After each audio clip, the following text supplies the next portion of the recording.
Time management is one of the key aspects for teachers to minimize instructions and maximize class time for students to practice their skill acquisition.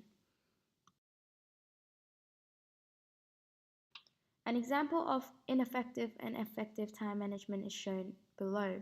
On the left, we can see 50% of the class time is used on the actual activity, while the other half is on small things like instructions and transitions.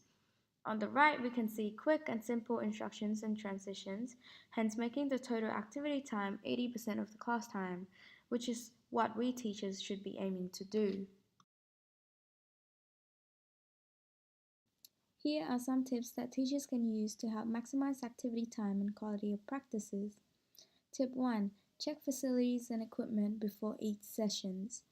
Set up or prepare as much as possible before class. It is understandable that sometimes teachers cannot cater for every lesson students need, as sometimes they have back-to-back class and need different equipment for different class. However, sometimes something as simple as opening the storage door beforehand or take the equipment outside will maximize the time students have in class to practice. Tip 2. Minimize instructions as much as possible. They must be clear, focused, and short.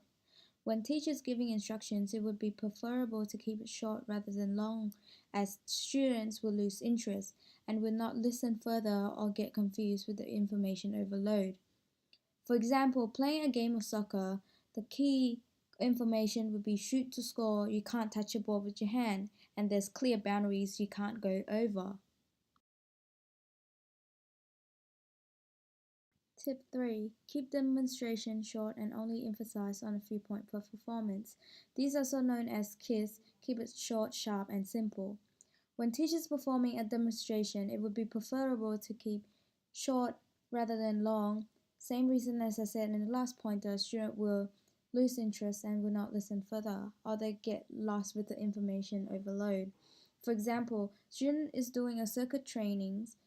Station 1 is push-up. It should be elbow bend, keep leg and back straight, rather than on the floor, hands under the shoulder, bend your elbow, tighten your stomach, eye focus on in front and push. It would be too much information and they get confused with what they're supposed to do.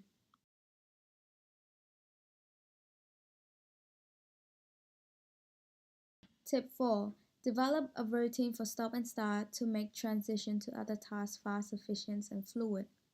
A routine is great for class management as well as for time management, as when students become familiar with something, it is like an automatic response for them.